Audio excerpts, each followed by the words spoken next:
Hello everyone, আজি আহক বনাও চলে চব্জি মোৰ ষ্টাইলত। তাৰ কাৰণে মই ৰাতিয়ে চলা কেইটামান ভিজাই থৈ দিছিলোঁ। এইখিনি ৰাতিপুৱা কুকাৰত দুটা আলু দি তাতে অকণমান পানী দি আৰু নিমখ হালধি দি পেলাই এইখিনি বইল কৰি ল'ম। 4-5টামান চিটি লগাই ল'ম।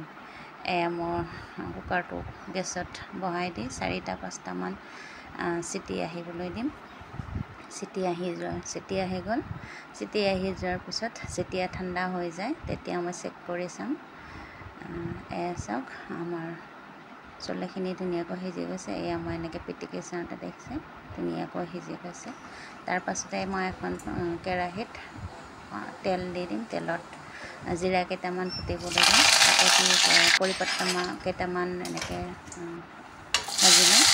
তাৰপাছতে দি দিম পিঁয়াজ। কৰিপত্তা আমাৰ কাৰণে বহুতেই উপযোগী। মই প্ৰায়বোৰ চব্জিতে দিবলৈ চাওঁ, পালেই দিওঁ।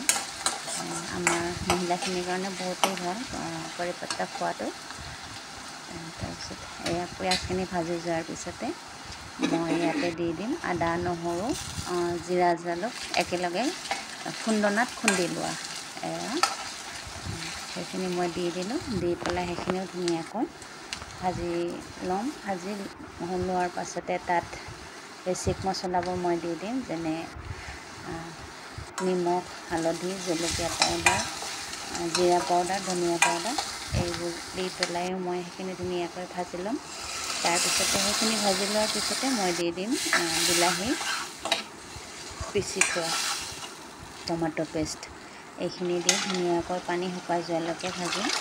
তেলখিনি ছেপাৰেট হৈ যোৱালৈকে। তাৰ পাছতে মই তাত দি দিম এয়া আলু আৰু চলা বইল কৰি থোৱাখিনি। আলুখিনি মই গুড়ি কৰি দিছোঁ, গোটাকৈ সেনেকৈ খোৱা নাই। আলুখিনি গুড়ি কৰি দিম। সেইখিনি দিয়াৰ পিছতে ধুনীয়াকৈ উতল অহালৈকে বনাই থাকিম। ধুনীয়াকৈ উতল আহি যোৱাৰ পাছতে মই সেইখিনি বন্ধ কৰি দিম। আৰু আজি তাৰ লগতে মই খাবলৈ লৈ লৈছোঁ দহি চাটনি। তাৰ কাৰণে ধনিয়া পাত, পুদিনাৰ পাত, জলকীয়া, কেঁচা জলকীয়া 4টা, আদা, নহৰু 5 ফুটামান, আদা কেইটামান, তাতে অকণমান নিমখ, তাৰপিছত অকণমান চেনি দি পেলাই অকণমান পানী দি সেইখিনি গ্ৰাইণ্ডাৰত পিচি ল'ম। তাৰ পাছতে মই লৈ ল'ম এবাটি দৈ, ফ্ৰেছ দৈ হয়, ধুনীয়া। তাৰপাছত দৈখিনিতে দি দিম মই পিচি লোৱা চাটনিখিনি। এয়া চাওক এবাটি দৈত মই 4 চামুচ সেই চাটনিখিনি দি লৈ এইখিনি ধুনীয়াকৈ এতিয়া ফেটি ল'ম। চাওক মই ধুনীয়াকৈ ফেটি লৈছোঁ। এইখিনি ফেটি লৈ পেলাই আমাৰ এয়া ৰেডি হৈ গ'ল দহি চাটনি। ট্ৰাই কৰিব আপোনালোকে। আমাৰ কাৰণে বহুতে হেল্থিও হয়, বহুত খাবলৈও বহুত ভাল হয়। তাৰ পাছতে মই এয়া ছাৰ্ভ কৰিলোঁ ভাত, চোলা আৰু চাটনি।